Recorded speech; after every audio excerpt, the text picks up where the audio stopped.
welcome back to another LeetCode problem solving video.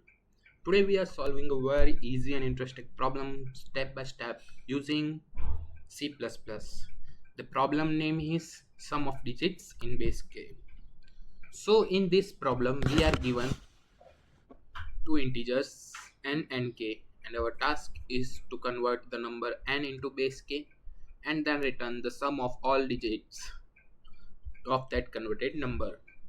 Now before jumping into the code, let's first understand the logic in a very simple way.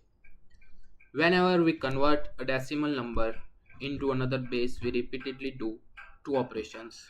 First, take modulo with the base. Second, divide the number by the base. The modulo operation gives us the last digit in that base, and the division removes that digit from the number. So basically n modulo k gives the current digit in base k, and after getting that digit we add it in our answer. Then we divide n by k to move to the next digit. This process continues until the number becomes 0. So now let's start coding step by step. First we will create a variable called digit underscore sum with integer data type and initialize it with 0 because this variable will store the final answer. Now we need to process every digit one by one, so we will run a while loop until n becomes greater than 0. Okay, that's easy. N greater than 0. Okay. Now inside this loop, the first thing we need is the current digit in base k. So to get that digit, we will use the modulo operator. So digit underscore sum equals to plus equals to n modulo k. Okay, here n modulo k gives the remainder, and that remainder represents the current digit after the conversion into the base k.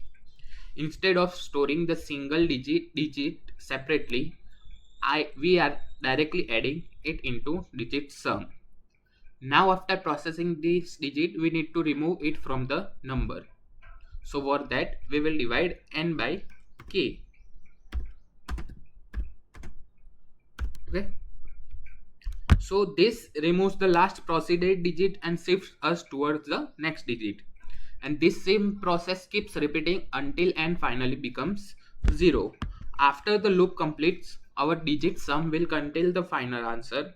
So finally we will return it. So let us return digit underscore sum. I had a mistake here. It's sum. Okay. So now let's understand this properly with a detailed dry run.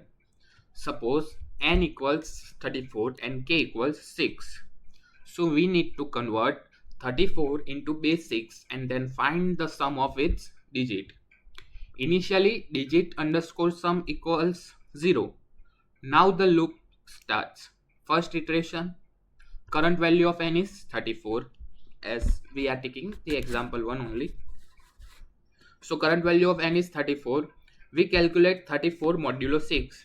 The remainder becomes 4. Here the remainder means digit n modulo k will be 4. That means the last digit in base 6 is 4. So now digit equals to 0 plus 4, as we have done digit underscore sum plus equals to n percentage k, means n modulo k. So 0 plus 4, as n modulo k will be 4. Now we remove this digit by dividing the number. So 34 divided by 6 becomes 5. So now n becomes 5. Here n will become 5.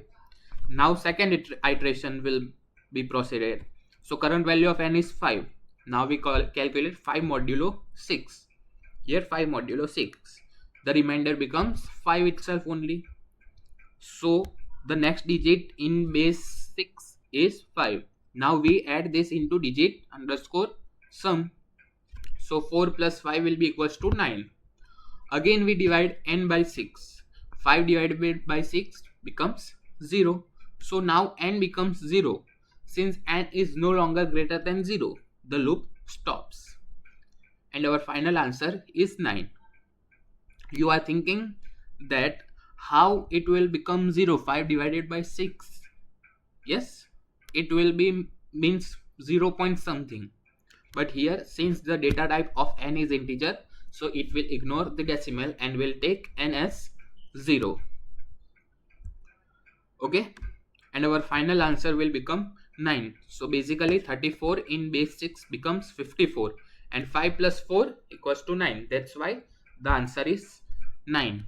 So let us submit our solution and check whether it's correctly working or not. Sorry, that's my mistake. Okay, first of all let's run it, then after submit it. So okay, that's perfectly working. Now we can run submit it. Okay, now let's discuss about the complexity. So the time complexity is logarithmic because in every iteration we divide the number by k. So the total iterations are approximately log base k of n. And the space complexity is order of 1, which is constant space because we only use a few variable. So this solution is very efficient and easy to understand. And that's it. If you found this explanation helpful, make sure to like this video, subscribe to the channel, and I will see you in the next one. And if you have any kind of doubt, then please comment it in the comment section. I will try to solve it as soon as possible. Thank you.